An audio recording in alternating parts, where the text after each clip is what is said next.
you take like a net 60, net 90, and then you add like a week to it when they're like a little late, and like you signed a freaking contract. So on today's episode of Creators Lunch, we have Jake Goldberg. Jake was actually our second ever guest when we started the podcast. Unfortunately, due to some technical difficulty, we actually ended up losing that episode, and he was gracious enough to come back and give us more time. A lot of people might know Jake from his more traditional Hollywood film and TV roles. Oh my God, baby, are you okay? Yeah, Mom, I'm just glad to see you having some fun. We actually connected with him because he's a budding food creator. Every good dish starts with a shitload of garlic. We broke down the differences between sort of that world and this new world. How is that in the traditional like studio movie world? We really got into the nitty-gritty of being vulnerable, being authentic, But there's some days that I'm just not feeling it. the daily trials and tribulations of being a creator, doing this on your own. We talked about his team. I think you had just also signed with a manager. Yeah, currently working non-exclusively with 2 different smaller agencies. Overall, just a really cool and interesting conversation. Huge shout out to him for coming back. Let us know in the comments if we missed anything, and tell us who we should have on next. So Jake was telling me about like these group chats that exist. I know some of them, right? Like, so basically, like, I think there's subject matter expertise group chats where, you know, like you guys are a bunch of travel content creators. You get put on together in like a WhatsApp, and now I'm discovering actually that Instagram group chats are a thing too, right? I mean, how familiar are you with this? Jake was kind of telling me about it. I'm not that familiar. I got invited to some food content creator group chat, you know, like people that highlight eateries. Interesting. And not necessarily because I felt like I'm different. It's just that I didn't really understand the utility of it. And when they initially asked, you know, if we want to be part of it. So yeah, I don't think we're not part of any of that right now, but I didn't know we were asked. I think that's an interesting point. maybe we though. weren't asked. Maybe we weren't asked, and then I found out about it later, and I was like, "Oh, I you mean- did? Yeah, like we're not good enough for you, you know?" Like, So hey, why not? Come on. Yeah. No, because I mean, I do get that standpoint too. Because I mean, at first when I joined the group, it was all, you know, and I get it. Like business is business, right? Like to battle the algorithm, you get the engagement like swiftly right after posting, and it does a little boost. Maybe not, but it can't hurt. But at the same time, it's like, as a content creator, me personally, like I also want to form connections with people, right? Especially other content creators who are in the field. And this was like so transactional that it was like, all right, like I get the point, but it's defeating the purpose of a large purpose for me of why I'm doing this. what is the large purpose? I mean, to connect with like-minded people who enjoy food in the most like basic sense, like, yeah. And you know, it felt weird. Like we're posting, and they're commenting on my post, but I've never like spoken to them before. And I mean, after a period of time, like I have connected with a few of them. Like you just kind of gravitate towards their content or whatever, but usually, like, the natural progression is you see somebody's content, you enjoy it, you go to their page, you see that, whatever, oh, he's funny, or the food looks amazing, he's really talented, entertaining, whatever. And then you follow. And then that's kind of how, you know, I'm saying creator to creator, right? And then, like, a DM is in the near future. Like, hey, like, you know, I really like your content or whatever. And then, hey, maybe we should collab, whatever. It's like a natural progression. Yeah. Whereas this co-op Yeah. is like, yo, let's fuck all the semantics. Yeah. Let's fuck all this like is, bullshit like- like greetings. Like, let's just get straight to business. Pretty hilarious, but Right. like, yeah, I mean, I'm still in it. right. It sometimes feels like a chore when I'm like I comment on people's posts naturally, right? Like Yeah. I have something to say about it. And sometimes I feel like, you know, you go to the group and there's like 8-10 videos that you have to go like and comment on, and I'm like, fuck, I don't even know what to comment on this video right now. I'm like Emoji. Yeah, like, For me, it would just be like this. Right, Like, right. Every emoji. That's the other part of this that was so fascinating, because I want to know what the etiquette is. That, like, I'm in a couple of old man chat groups on different platforms, whether it's like the iMessage with one person that has a green bubble, you know, that messes it up for everyone. Cacao, maybe WhatsApp. you know? And it's Yeah. funny because it, Yeah, I it heard depends. what is Kakao? That's a great name. Kakao is for- essentially the Korean WhatsApp. Yeah. And then there's a Taiwanese version that's Line, and then there's a Chinese version that's WeChat. And then there's like Russian homies are on Viber. It's all the same shit. Interesting. It's all the same shit. I thought WhatsApp was like the. But WhatsApp is the international Right. one. Yeah, Yeah. it's the international, but like WeChat probably has bigger market share just because of sheer population that the Chinese community Right. has in the diaspora. You know what I mean? Not to get too far away from the topic, but that's what Elon's trying to make X into. Because in other countries, your WhatsApp is actually what you get on the subway with. It's actually what you pay the like fruit and vegetable person. WeChat is. WeChat. So for instance, like in China, WeChat is essentially a hybrid of social media, as in like Facebook, news, PayPal, and also a text messaging app. Wow. It's a combination of all. It does all of it. So people So you have stay your like, on credit card on there, like Everything. yeah. They don't even want cash. Fruit stand, they're like, no, just send it to me on WeChat. WeChat. What's your WeChat? And Yeah. can you exchange? So it's like Venmo too, like between Everything. friends, like everything. Venmo, PayPal, all of it. Yeah. But It's actually Uber too. So you call DD, you call the taxi Chinese service. Uber, yeah. Oh, I see. It's everything. So Wow. people stay on WeChat all day. You only need one app, yeah. And now there's content on it too, right? There's like, there's still social media, but then That's crazy. it's Wow. crazy. Yeah. It's all in one app. That's what he's trying to do with X.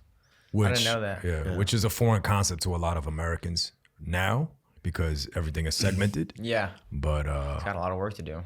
yeah, while he's trying to shoot rockets, Yeah. while Yeah. he's trying to put chips in just a passion project.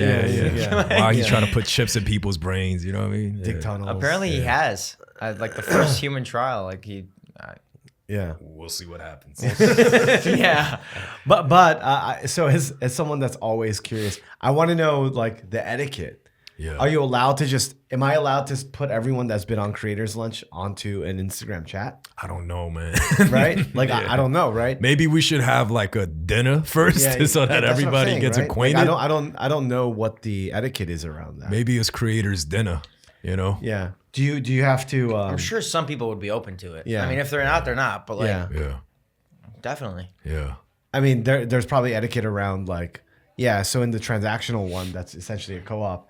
Like that one is post only the promotional thing, but are there faux pas around like, hey, if this is the one around, I don't know, video production and you post something about like you want Kansas City to win the Super Bowl, are you banned? You know what I mean? Like, Yeah. I don't know. Anyway, my curiosity as a washed old guy trying to understand what's going on. Really. Yeah. So the co-op, this co-op, has it been helpful to your content? I don't really. I mean, in terms of like actual numbers, I couldn't tell you. It's like you don't see like an immediate spike. No, not. I mean, not always. I think, like I said, over time, I have formed relationships with people that are in the group, which has been great. But no, in terms of like, the actual spike of like getting those comments right away, no. Do they kick you out if you don't? How do they police that? There is like an admin, and if you're just posting and not liking and commenting, he'll message you and be like, you gotta like and comment other people's, which is fair, obviously, right? If you're gonna play the game, you gotta play it fair. It's a fair exchange. Yeah. Yeah. That's interesting. It is interesting. Yeah. So, But overall, in the most basic sense, it does feel good to have that extra just cushion. Yeah. Yeah. There's also a Fight Club element of it too, right? Because I actually want to join one of them. Like it'd be cool. Fight Club element in what sense? Like you don't talk about it. Like if you know, you know. Yeah, if you know, you know. I don't know about that. I mean, I hope not. Yeah. But because I just broke broke the number one rule. Yeah. So Yeah. Oh yeah, you broke the you broke the omerta. yeah, literally.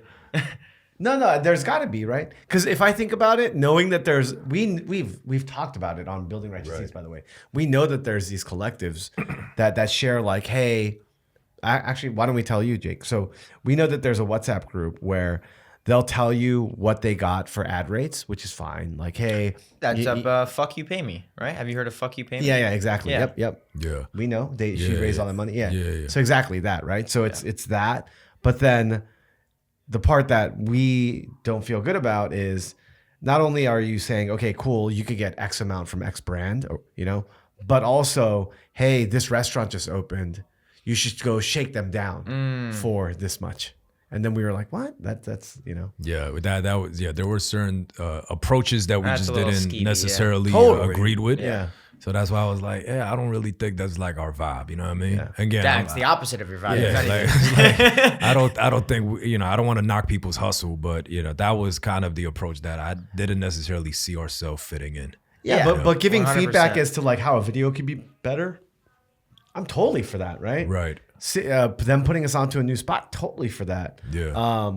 Them highlighting, I mean, I'm for like a production thing. I'm totally for all that stuff. Yeah. So anyway, I'm fascinated by it, and I'm inspired to try to do something. I think a group chat that would kind of involve the actual process of creating content and having like a soundboard of sorts. I mean, it wouldn't necessarily be like, hey, I got this campaign from X brand. You guys want to help me brainstorm? But it would be like, all right, I have this potential intro or this potential intro. Which do you think is more engaging? Yeah.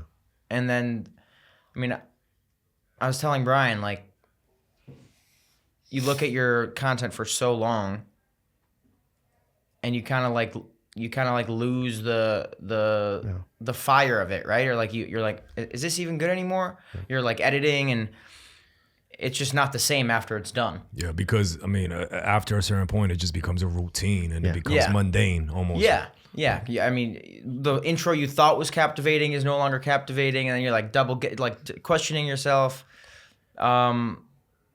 So yeah, just having like a third person to be like, yeah, that's fine. Yeah.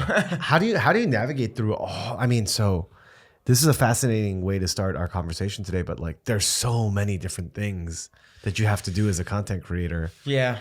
Like, fuck you pay me. I actually only know about it because we read like their press release about how much money she raised using. I think I shared her Instagram. account Yeah, with you exactly. before, Yeah. and then later we found out that Yeah. she was able to raise money Yeah. to grow her channel. But transparency around market rate, that's been an idea. I'm curious, like, how is that any different? But again, that question, we can answer that. But more importantly, dude, if I'm a creator, I'm like, damn, do I use that, or do I use Social Blue Book, or do I use this, or do I use that? Do I need to get into a chat room? I'm not in a chat room yet. How do I get invited? It can be very stressful. I mean, it's a very fine, balance of not overshooting, because you come at them with an absurd price, they might just ghost you. Like, it's I mean, one of the hardest things when I first started was valuing myself, like finding a rate. I mean, it's so case by case too. I mean, when I first started, I was just going from here to here just to like kind of accommodate to a certain extent.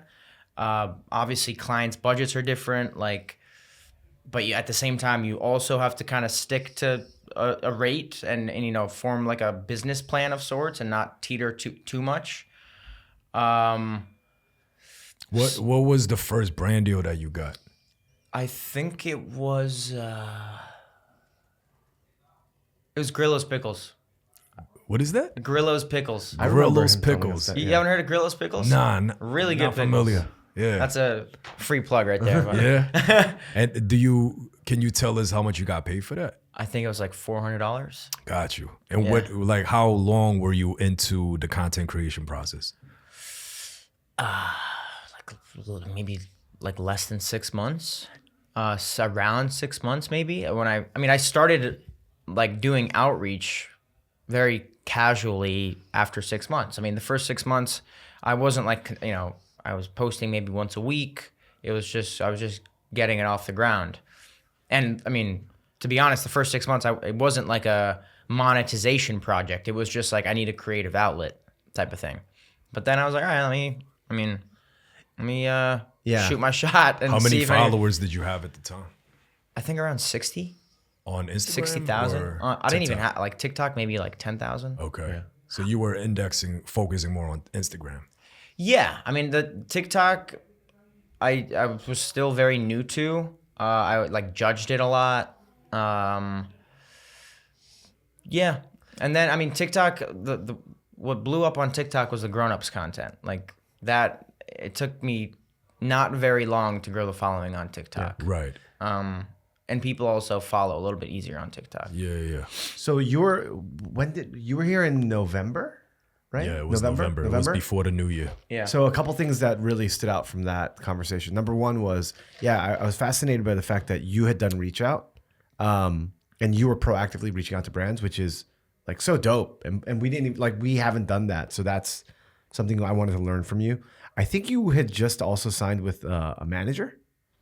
Yeah. Right. So I signed non-exclusively. I'm currently working non-exclusively with 2 different smaller agencies, and that's been great. Yeah, tell us about that experience. Yeah, I mean, it's interesting. There's so many ways to go about it. Some people say you don't need a manager. Yeah, for me, it was. I mean, the non-exclusive part is big for me personally. I think, signing with a big agency and that has a ton of connections, whatever, but they're also taking 20% of your inbounds. You're signing exclusively. They, big promises, but what if they don't deliver? It's a risk. You don't really know, but you do know what you're getting currently, and you do know that they're going to be getting 20% of that. So I don't know. I mean, Have they gotten you deals? they've gotten me 1 deal so far with DirecTV. Oh shit! Awesome. Yeah, That's yeah. what's up. It was Yeah. super fun deal, and I got to do something fun with them, and they gave me full creative control pretty much. And yeah, I mean, overall, they're also a great soundboard. If, for example, I want to get involved in merch, one of them is more than happy to reach out to manufacturers and get quotes and just stuff like that. That's minor but super helpful when there's so much other shit going on. And they're always pitching me, and if I have a brand that I want them to pitch me I'll say, hey, I'm interested in working with XYZ. You want to send them an email? Do you guys have weekly check-ins or bi-weekly check-ins? How do you keep in touch with your management or agency team? One of them is a little more proactive in reaching out. I mean, any special occasion, holiday, we have a group chat. I have a group chat with both of them. The other is a little more business oriented, which is perfectly fine with me. But yeah, I mean, group chats. I mean, if I have any They're both in the same group chat. No. I was like, wow. separate. But yeah, if I have any questions or like I said, want them to pitch me to a specific brand, then Then you'll reach out and say, hey, can you get me in front of this person? Yeah. That's awesome. And then have the inbounds, how have the inbounds been? The inbounds have been good. I mean, the thing that's great is, when one gig kind of lasts a while in terms of money. You don't feel as stressed to keep getting brand deals. And I mean, not that I have been selective, but I feel like I can be more selective if I want to be. Yeah, good. I mean, I just signed a deal with Triscuits. It's on TikTok, and that was actually through a third-party social media marketing agency that I'd worked with for a different TikTok campaign with Dr. Prager's.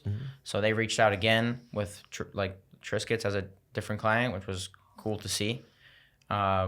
Just And then it sounds like you position that a little differently. It's more long term now. Well, no, that was just the deal. 3 videos. It was interesting with that deal.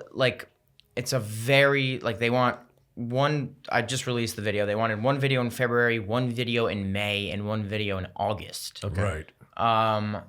And they, the net was also pretty big. So I was like, all right. It's a nice chunk of change, but I'm not going to see any of it until August. So I hopped on the phone with them, and there was a little negotiation back and forth, and we both felt happy by the end of it. So for those type of deals, one thing that we've been doing just because, like you said, because not only do brands, like when they give you like 90-day terms, you know what I mean, especially when it goes through an agency that never pay on time, Yeah. you're just like, that's like affecting our cash flow For sure. because we have overhead. You know what I mean? Like we have to pay for the space. Like we have, like if it was just, even if it's just me independently doing this, like I'll be like, that turnaround is too slow. But especially because we have overhead, we're like, when we go into these deals, like oftentimes, pretty much every time it's like, can you put up 50 up front? Like within the 100%. first 30 days. And then after the deliverables are done, can you put up the remaining 50? You know what I mean? That's what I did with Rockstar. This we did 30%, 30%, 40%. Right. Yeah. That's perfect. So, Yeah. payment terms, because they're always going to push you towards like net 90, net 120. Like Yeah. That's, No, I've thought about it. Like, name another profession where you're waiting that long to get paid. Exactly. Like, You kidding me? Yeah. Like, I can't. I really can't think of one. yeah. Well, actually a lot though. Fashion's like that. Yeah, I mean, Electronics is like that. Like all the retail businesses are like that. Just because, but it's different in that you have product, Right. right? We deliver product, so they have product. so I see your point, but not in the sense of the traditional, like, because they don't look at the content that we create as a product. Also, contracts. You see my point? Because like what But you're it saying, is. yeah, exactly. Yeah. But they don't look at it that way. They don't look at it as in like, like but go ahead. You're about No, to say I mean, not only that, it's very common and it's kind of like overlooked because it's not that big of a deal. But you take like a net 60, net 90, and then you add like a week to it when they're like a little late, and like you signed a freaking contract, like a legal contract. For sure. And it happens all the time where it's just like, obviously, it's just a week and you're gonna get paid, but that shit matters. It does. I mean, shit. Like we've had instances where it was like, it was a net 60. Yeah. It took them 120 days. Yeah. That's Like, not okay. Technically, we could have went to court for that. Yeah. 100%. Actually, Jake, how is that in the traditional like studio movie world? How does that work? I have no experience. It depends. Like, usually your checks are going through SAG. Okay. So SAG will receive your checks, or like the production company will receive your checks, and then they dish them out. But it's so interesting because I don't even know like what. Like, I was young, so Yeah. like right now I get like royalty and residual checks, and that's Yeah. I mean, like no timeline in relation to when I first did the job. I would say like if you're doing a job in the acting world, like TV, film. I think film's a little bit different because those contracts are like, but let's say you have like a day play role in a TV show, you'll get it within 30 days. Okay. Yeah. So they're very on top of it. Yeah. Yeah. Okay. Yeah, and that's different from and just to make a distinction for people out there, that's outside of the mailbox money and the residuals and all that other stuff Yeah. that always comes like forever, really, right? Yeah. Yeah. Okay, cool. That's super helpful. That is a really weird and interesting part of the creator economy.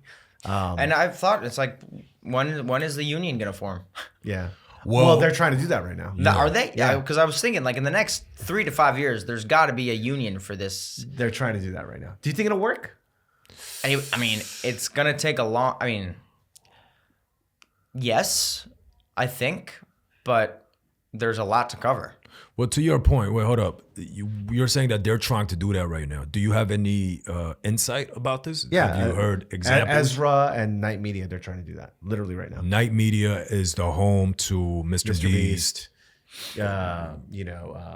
Kai. Kai Sinat Yeah. now. Yeah. But it's also tough. Like, a union implies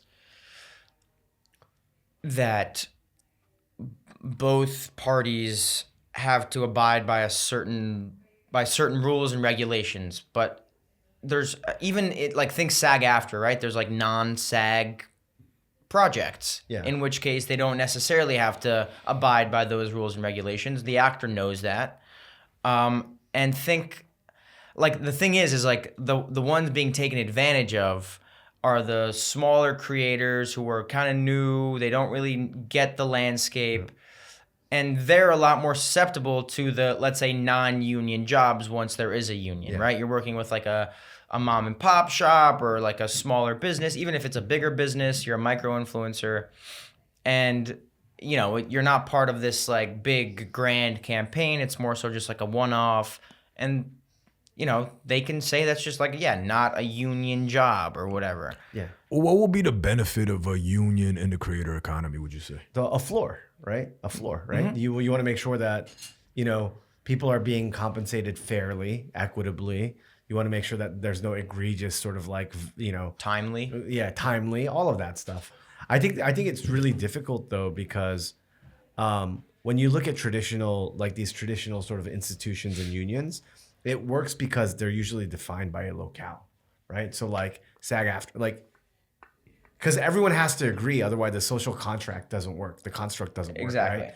But like with creator economy, it's like, dude, this is like global, right? And people, there's always gonna be a That's next what you wave. mean by geography. It's Yeah, like yeah. it's within United States. Yeah, yeah, It's exactly. within New York City. It's Yeah. within California. Yeah, and to Jake's point about there's a small mom and pop versus like a big, you know, guild or something like this, right? I think that the nature of technology, there's always like that's the mom and pop on like, Right. you know what I mean? There's always going to be another corner and another upstart. Yeah, I mean, That's super I'm hard. trying to wrap my head around how that would work because, I mean, we talk about this all the time. Like, for instance, this person have 1.5 million followers on TikTok. But so if there's a union, how do you quantify that person's rate? Because let's say if this person has X amount of followers or whatever vanity metric that you want to apply to this person, but this other creator might have half the followers that this person has, but then the engagement is super significantly higher, right? I didn't even, you know, honestly, I didn't even think about And like, CPMs. compensation. Yeah, and Because CPMs. there does have to be a standard rate. Yeah. Yeah, and there's a standard rate for someone that's doing beauty content, the same as someone that's doing lifestyle vlog content, is the same as someone doing like tech review content. Right. Right. So the person who's doing, I don't know, financial literacy content, because that addressable market has a much higher rate Yeah. than, unfortunately, people that are doing food content. Yeah. You know what I mean? Like, so I don't know how you could standardize that. Yeah, it's tough. Maybe it is. It like I said, it would. There's a lot that would go into it. Yeah, Like any union, I mean, you're trying to cover an entire industry of like things that could potentially go wrong. Yeah, so I think one potential step in trying to solve that problem is by having it break down by subject matter expertise. Like, so instead of saying, hey, we're going to unionize all workers, which is all creators, it's like we're going to have the United Auto Workers, we're going to have the Screen Actors Guild, we're going to have, you know, whatever, so, like whatever it might be. So to your point, it's like the finance, you know, financial literacy, that union can get X amount, right? And they have their own governing sanction body and all of that other stuff. I don't know. It's fascinating. I think from a creator standpoint, I feel like having that like standard rate where, you know, all creators within, let's say, your like spectrum of however big you are, right? Like you have X amount of followers, this is engagement, and so this is what you're going to be getting paid. It deters you, first of all, because not only it deters you because it minimizes your opportunity. I mean, you can't work with a brand. Let's say you're really passionate about a brand. It's less about the money, more about the relationship that you're willing to build. Like you're willing to cut your rates a little bit to work with them, but you can't now, or like, you know. Right. Great point. We do that all the time. That's a solid point. Really solid point. We do that all the time.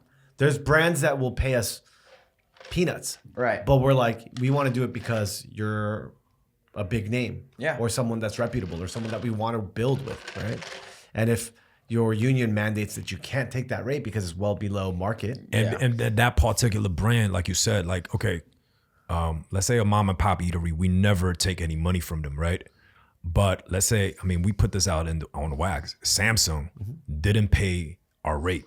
They just gave us a budget to do an event in their space.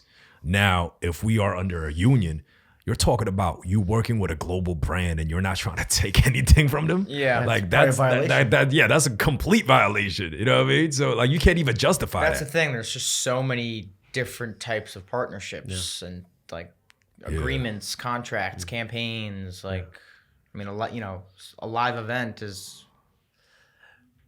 completely different than anything I've ever done, right? Like, Right. But that's still in that realm. So I guess zooming out, because we went into kind of a weird space. How are you dividing your time right now? How much of it is spent on contracts and these sorts of philosophical things? How much of it is spent on programming and actually doing the production? And how much of it is spent doing like the strategy?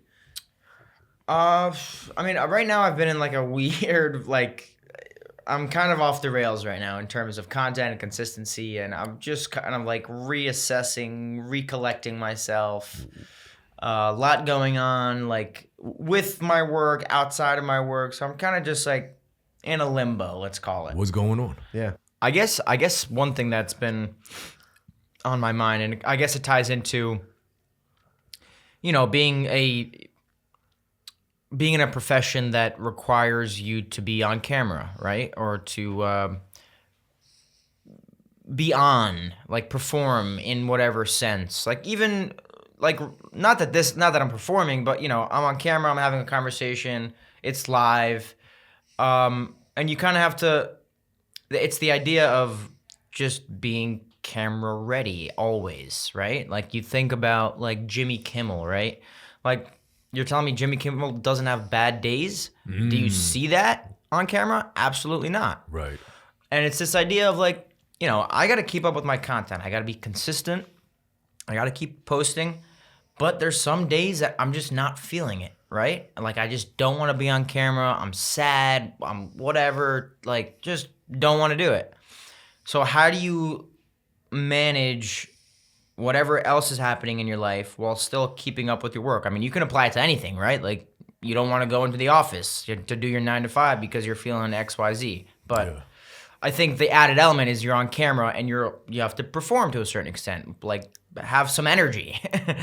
So there's like two approaches that I think we've implemented. I think you brought up a good point.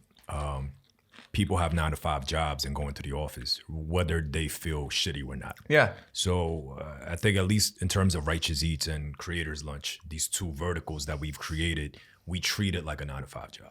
Mm-hmm. So even if, like I had a wild night yesterday, which I didn't, I went to sleep at like 12 o'clock, you know what I mean? But like, let's say even if I did, today, no matter what, we're recording Creators Lunch. Friday, no matter what, Righteous Eats team meets at the WeWork. Right. Tuesday, no matter what, we're recording a Righteous Eats episode. So we treat it like I need more of that. Yeah, I we need more of that in treat my it life. like a job so that we could deliver output like a job. Mm-hmm. So that's number one. And then two, when you said that, I feel moody, I might not want to be on camera, I might not want to make content where I might not want to present a self that my audience is familiar with. There's another thing that we've been talking about is that real creators with a real community, the real community will ride with you when you are showcasing your vulnerability. 100%. So like, let's say you just said that, I'm going through some personal situations right now that you might, like your audience be like, well, you're the guy that's always teaching us how to cook. You know, like we don't want to see a side of you where you are like vulnerable and weak or whatever. But you'll be surprised because those people that are there for you, that's like checking in on you, it's like, yo, Jake, why you sad? You know what I mean? Like they want to know about you. That's the real community that's going to be riding with you in the next 5-10 years to come. 100%. Not the, maybe a couple thousand people just follow you because, he told me how to make like a salad. You know what I mean? That's a very transactional relationship. Sure. It's not a real community. That's the conclusion that I came to as well. I mean, I think largely it's just about vulnerability and maybe just being straight up. Like, like I haven't been feeling like myself lately. I might come off a little more sad in my videos or not as energetic, but like I do still enjoy making content, even if I'm not like, cooking in general, cooking and then like sharing with my community is always makes me feel good. And I don't want to deprive myself of that because I'm like in a off mood, right?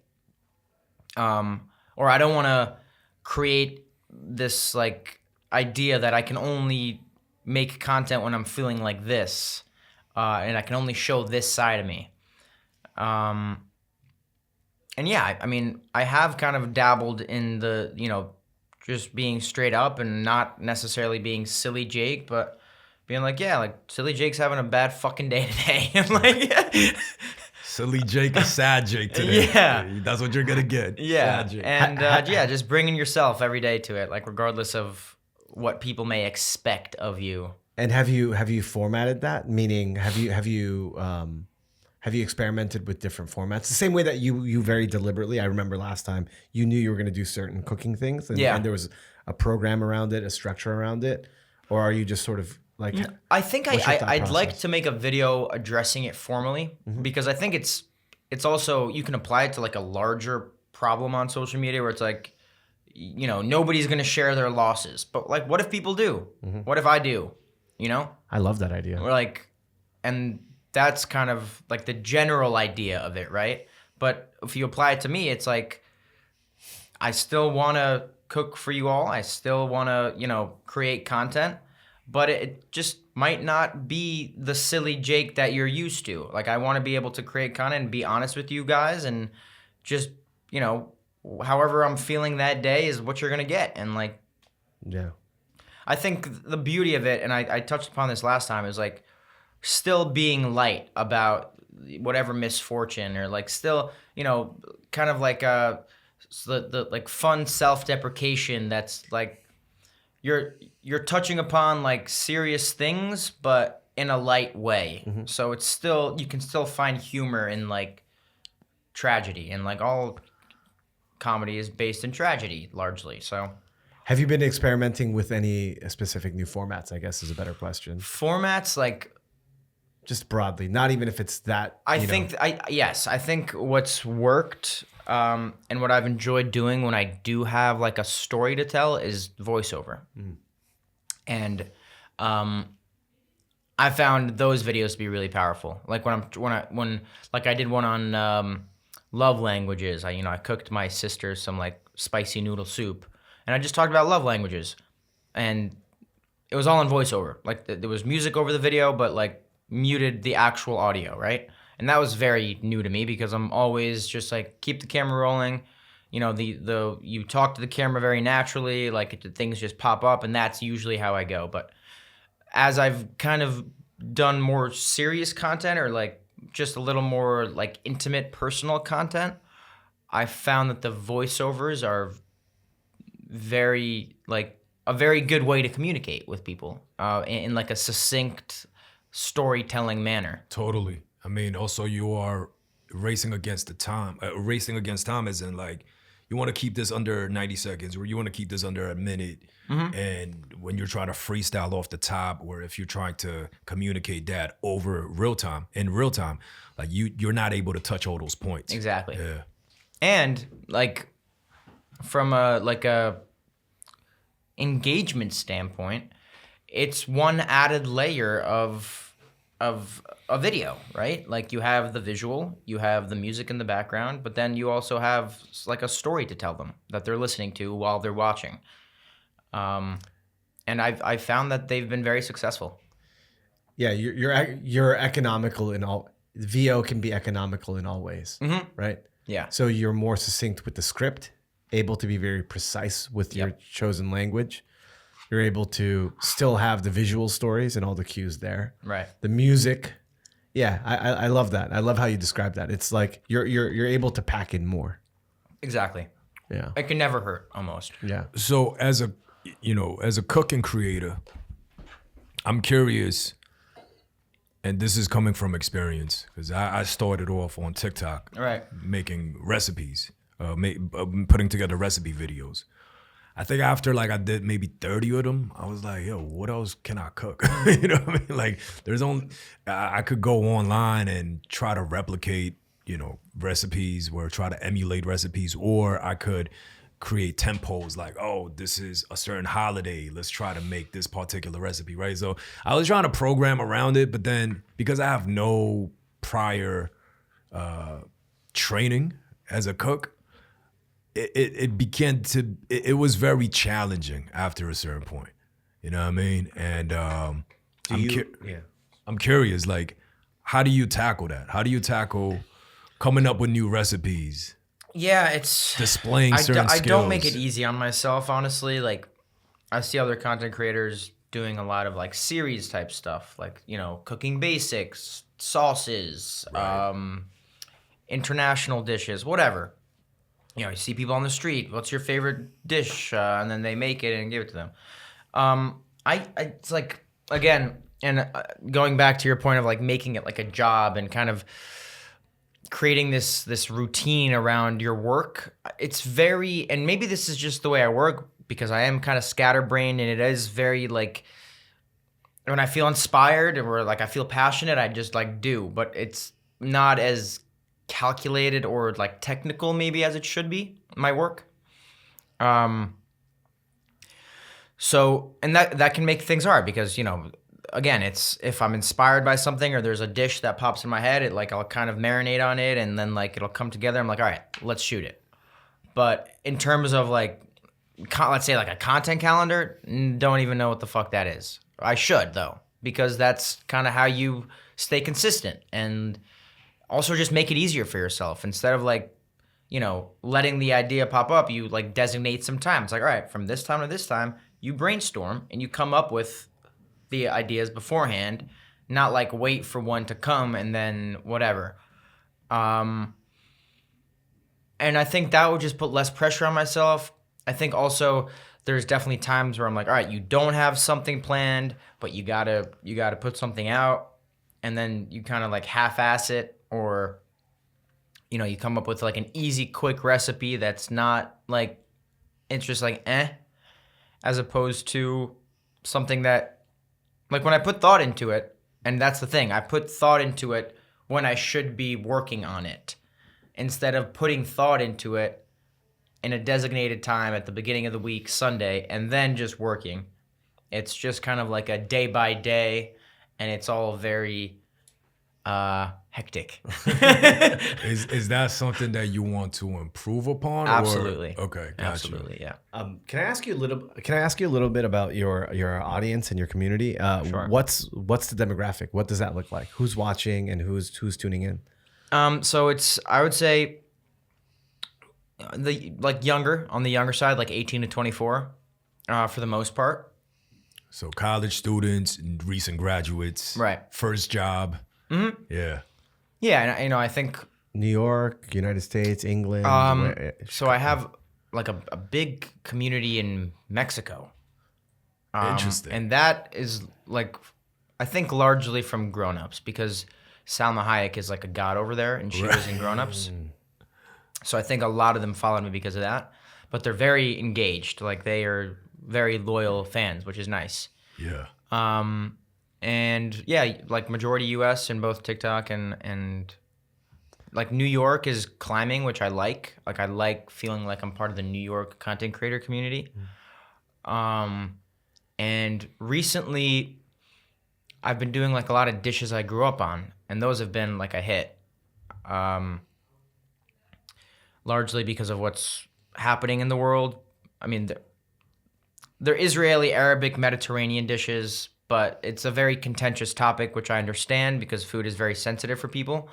But they're popular because of that, and also because of the people who relate to the content. They're like, oh, I grew up on that dish too. So it's kind of like a double-edged sword. There's people who are commenting like, no, fuck you, and people are like, yeah, I ate this too. Yeah. So that I have like my I guess Jewish Israeli demographic has grown too since then. Interesting. And I'm sure it's probably the same case for, you know, creators of Palestinian descent or 100%. or Arabic descent. Yeah. Yeah. So that's, I mean, again, I don't think food should be, you know, like food should really be a topic of contention. You know what I mean? But unfortunately it is. I mean, you know, the way I see food is love, right? Right. If it's rooted in love, it's meant to be embraced and shared and appreciated by everybody. 100%. It's like I get there's moments where food can be overlooked and not respected. Like a culturally significant dish should be respected and it should be made right, or you should learn how to make it right. At the same time, if somebody is cooking a dish from a different culture, that is, you know, I'm showing my love for that dish, right? Like I'm appreciating it, and there's this largely I feel like the people who have eaten or from that culture get upset by the person cooking the dish, as opposed to them saying like, oh wow, this person loves my food. The communities that feel like their culture has been exploited and never properly addressed, they feel a sense of defense mechanism when they see somebody that doesn't look like them trying to make any sort of interpretation of, you know, what they hold dear to, like what they hold dear. So like when I made like this jerk chicken dish, there were definitely people that was like, yo, that's so dope that this, you know, Asian cat is like making jerk chicken. But then, you know, like a lot of the comments were also like, yo, you did it wrong. You know what I mean? You know, you fucked up. And I try to look at it from the perspective of the people that, you know, like that has a significant authority or ownership of that culture. So, 100%. But then again, like when I made like, you know, like when I try to make like a quesadilla, I fucked up too. But for some reason, the people in... I didn't know there was an authentic way to make a quesadilla. Well, who knows, right? And then I think I did it in a way that made sense to me. But instead of hate, what I got was a lot of love. You know, like a lot of And love. also, Like, yo, like- you put kimchi in that shit, you know, like, I'll fuck with that. You're invited to the carne asada now, you know what I mean? Like, you pronounce that particular, you pronounce that, the way you pronounce like tortilla was on point, you know, like, shit like that. No, So- exactly. And I think, you know, at the end of the day, I think it's about intention. Like, you see somebody try, it's not like they're like, oh, like I'm making this, or like they're eating at like a Chinese restaurant and they're like, oh, this is like that I get for sure. Right. Like, put respect on culture first of all, but at the same time, and there's nothing wrong with like hey, you know, you did this, try doing it this way the next time. Or like, you know, if you want to be a little more authentic, this is how like my mom made it, whatever. Nothing wrong with like constructive criticism. Like, yes, you don't necessarily know how to make it. You've maybe watched like a ton of YouTube videos and like tried to make it as authentically as possible, but even within cultures, there's 100 ways to make one dish. Nuances, yeah. Like, right. Regional differences. And don't get me wrong, like when I see some like white girl from Minnesota making a shakshuka and I see it done completely wrong, I'm like, and I do get it. And that's the thing. I can't like it. I have the conflict of interest, but I can't be on the other end of things. Like, oh, like why can't people understand? Right, Like, right. Now I get you. Yeah. There are Japanese chefs that have mastered the art of pasta and pizza making that do an amazing job, that do an incredible job. Some might argue that they've surpassed their master. Right. You know what I mean? The students have I've heard the pizza in Tokyo is like so, and like we were just at Fish Cheeks. This is an acclaimed Thai restaurant in NoHo. The owners are Thai. The head chef is a white guy from New York. And he got introduced to Thai food after he started working with Fish Cheeks, when the original chef decided to step away. And now he's been ingrained. He's essentially been ordained into Thai culture the last 2-3 years. Wow. Yo, this guy could cook. I'm sure. And the fucking food is incredible. You know what I mean? And I don't want to take away, you know, I don't think people should take away the fact that this person has done the studies, that has actually invested in time and has been obsessive over this particular cuisine, probably more so than an average Thai person ever did.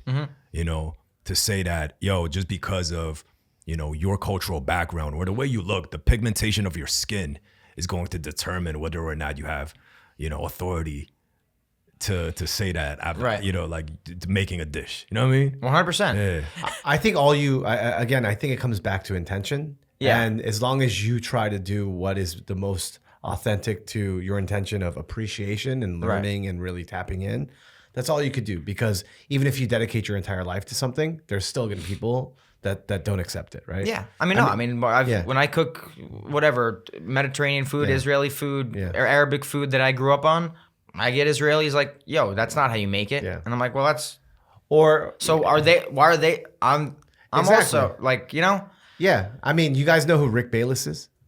sounds so familiar. Rick Bayless, Skip Bayless's brother, actually. Oh, okay. But Rick Bayless is one of the preeminent chefs in the United States.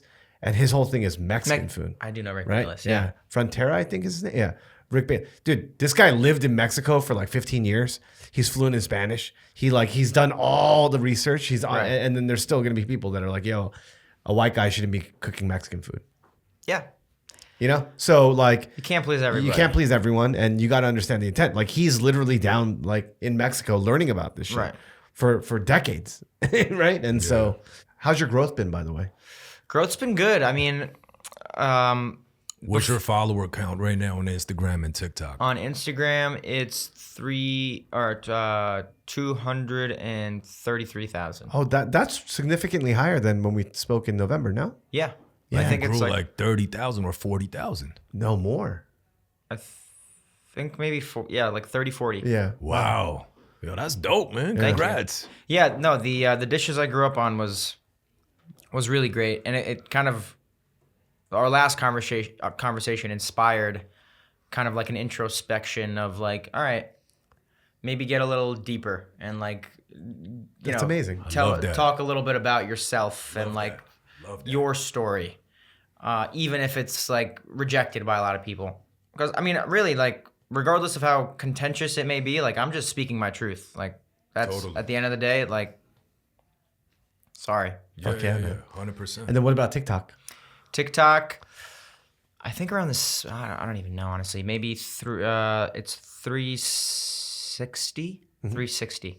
And then have you been dabbling in any of the long form stuff on YouTube or? I haven't. What I really want to start doing is maybe like even just designate like a chunk of time to scheduling videos on YouTube Shorts, and just get that out of the way. I started doing that and then I stopped because I wasn't really like seeing traction. But I think if I post my bangers and just do it consistently, I can develop that too.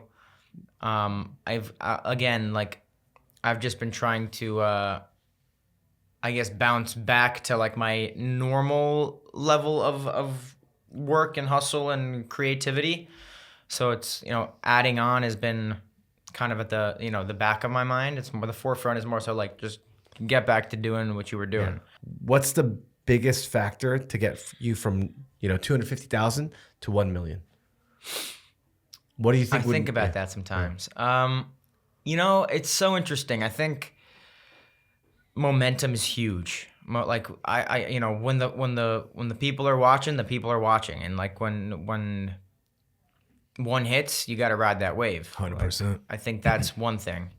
I think it's also compounding. Like the more followers you get, the more people watch, the more Instagram, TikTok will blast your shit, and Also more validity. yeah. Like if a person looks at me, okay, this motherfucker has 1 million followers. Yeah. Right. So it's compounding. It's getting the flywheel going. I guess what's the biggest obstacle to you getting the flywheel going to the point that you want? Like you need a day-to-day person. You need someone holding the camera. You need someone programming. I think- and getting through the SEO. Like what do you need? I think largely just life sometimes. I think, again, it goes back to that idea of like managing life and work. Like how can you be in a shitty mood and still work like you should or like you need to? But could that be offloaded if you had somebody that would So- hold you accountable? So yes, so that's what I was getting to. It's like, okay, when I'm feeling this way, there's a lot of like barriers, right? You create a lot of barriers for yourself. Like, oh, I gotta set up, I gotta go grocery shopping, I gotta then edit, I gotta put on a happy face, I got whatever. You just create a bunch of obstacles for yourself because you subconsciously just don't want to do it. And let's say I had a studio or I had a videographer, I had somebody to edit, and all I had to do was show up. 100%. It would make it a lot easier. And I've started to think about that. I mean, but at the same time, I'm like, all right, are you doing this just because like you're kind of being lazy or like you're not in a good mood? Like, because you did it before without this person. So what, you're going to hire a person now? A process, I think it would make it easier for me to post content if I could just be sad in a video. So that's another thing. Like right now it's kind of, I haven't been as consistent but it's not an excuse is the point. I have to find a way to make it work. And a way to stay consistent regardless of what's happening over here. So yeah, it's just a process. I'm trying not to be too hard on myself about it. Like, that's not gonna help. Like, I think realistically, I'll bounce back. I'll get back to it. I'll get on my groove again. I've been in this place before. It's just life. Like, overall, I'm an optimistic person. Cool, man. Listen, man, I've went through the same shit. Yeah. Like multiple times. Like I think like it was 2021 when it was the operation was still just me shooting and editing, and he would check in, provide guidelines or ideas, and it was like, it was just us two working together. And like I would fall into these ruts because you're like, you got to handle this, and then you have all these other life duties that you have to take care of, and then also it wasn't my full-time job being a creator at the time, so I had these other deadlines that I had to meet. So after a week of doing all of that, you just burnt out, and you might miss like putting up content for a week. Yeah. You know what I mean? And Which then is big. Yeah, which is huge because you kind of lost the algo by then. Right. And you lose motivation, and now you try to pump yourself up to do it again. So after going through that process repeatedly, the takeaway and the learning that I got from that is, it's not, what you said is like, like what? Why do I need to hire somebody to prep this or edit this when I did it myself when I was on a good mood? Right. The thing is, you're not always in a good mood. So if you have a team, whether it's one person or two people, whoever, that's going to hold you accountable, that's going to take care of, like, where the directives are very clear on what that person's deliverables are, Right. then you just have to oversee what you promise in that relationship. And Yeah, I mean, so it's like a brand deal. Exactly. You're not gonna like not do a brand deal because you're not feeling good. So even if you're like in a rut, like let's say, 10 hours of the week, because I took away that 10 hours from me doing grocery shopping, maybe those 10 hours you could go for a run and you feel significantly better for yourself. 100%. You know what I mean? And that's going to actually increase your output. Yeah. You know what I mean? And it would. Yeah. I think if I could share one thing that might be helpful, I think you're in a state. I'll text you the book, but basically, it's. I think you're in a who, not how, and you know how to do those things. You just need to figure out the team, and the who is going to help you to execute on that. And that might essentially just be from an accountability standpoint. That might be literally just offloading some of these things like grocery shopping, or coming up with a tentpole calendar Right. where we know, or just someone to manage uploading, or maybe someone just to manage the community management portion of it where you're replying to comments. I think, everything you said, you're like, I'm going through this stuff right now. I'll get back on it. Yeah, you know how to do all of it. Yeah. I think you just need action upon not how to do it, but who will help you do it. I'll send you the book. Check I it like out. that. Yeah. I like that. Another thing that I'm experiencing right now is having your community hold you accountable. So I announced that I'm going to run the New York City Marathon this year. And ever since then, I've been updating, like just via story, like every day of what my running progress has been. Yesterday, I really didn't want to run, man. I really didn't want to run because it was fucking cold. But in order for me to hit my goal of running 20 miles a week, I had to go out yesterday. So Right. I Damn. forced myself to go out. I kept the promise with my community that I'm going to do this. So I did it. You know what I mean? And It makes it easier. yeah, because you're essentially, you put yourself on a pedestal that you have to deliver. And again, it's probably not always the best method, but it's at least it's been helpful for me. Well, I don't think you're putting yourself on a pedestal. I think you're essentially just acknowledging that you're not alone. Right. Right? Yeah, people are watching your progress. Yeah, or you're you gonna- said you're going to do something and you're not just letting yourself down if you don't do it. Yeah. Yeah. And not only you're not letting yourself down, but you also have people that are there being like, yo, what's up? Come on, let's go. You know? Yeah. Yeah. Like, you're not alone. Your integrity's on the line. You are not alone. You know what I mean? Yeah. Yeah. Anything that you want to ask us directly? It could be anything, bro.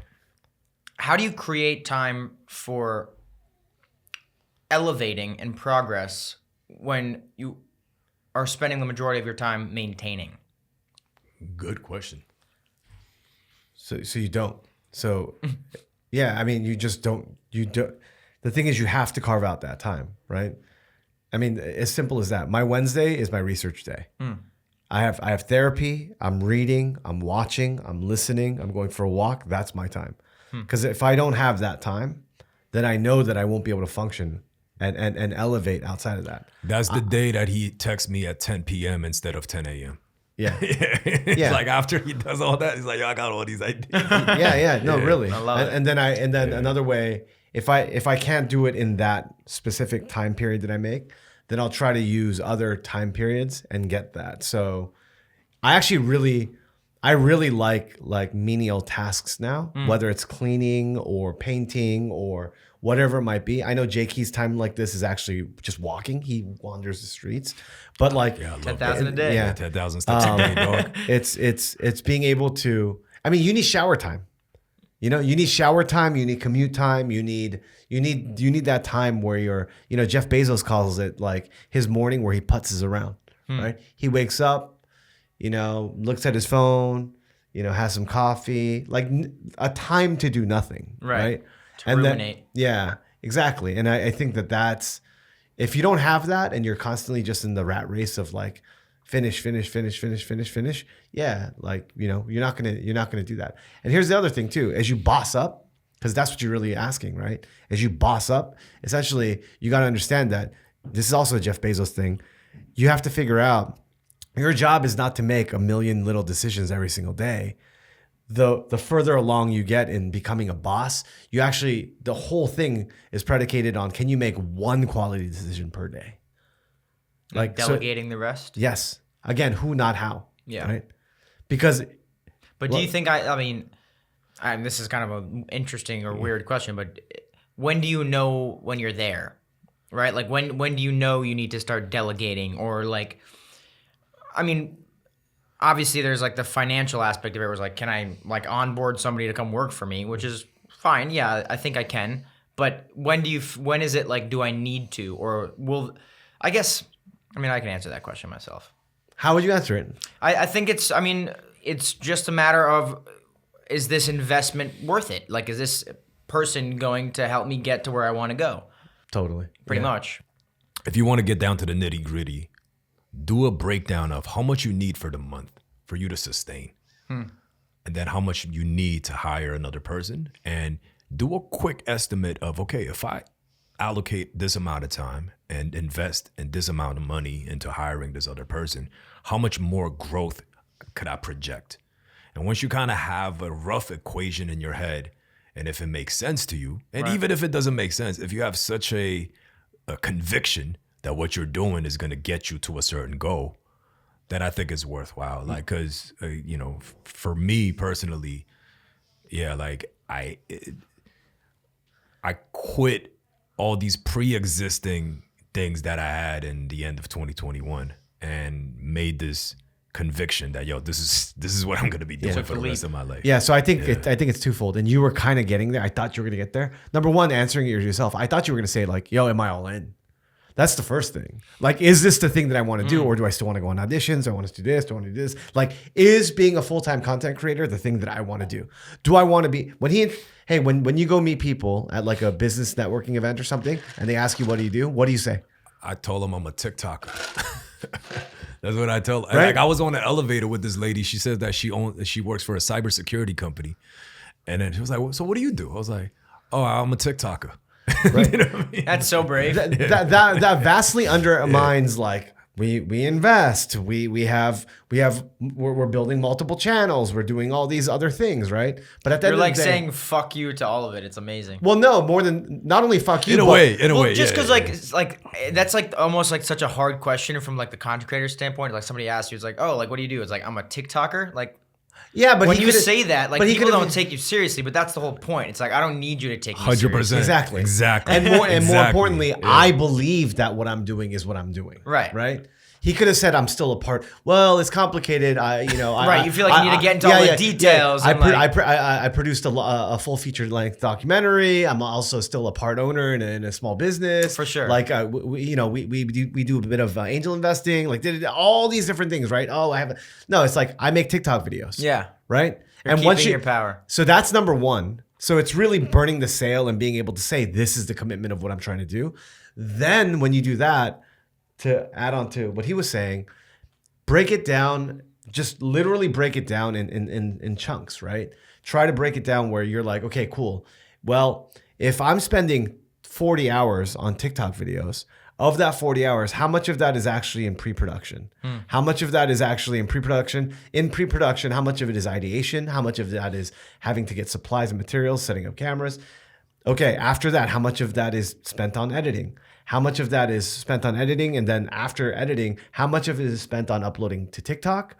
Because I need to make a that description. upload takes right? dumb long. How much of that is now Low-key. recutting a shorter one for YouTube and then making that description? Like, it's like saying people saying, "Oh, I want to be healthy," but then not actually breaking down macros or how many calories they're taking in, and it's all this kind of stuff, right? So if you burn the sale and you're like, "This is the thing that I want to do, get healthy," or "I want to be, 4% body fat, I want to be 60, whatever it might be." How do I be get as there? specific as possible, because then what you could start doing is, hey, you know what? I know that I need $10,000 to live. I need $5,000 to live and pay for my rent, X, Y, Z.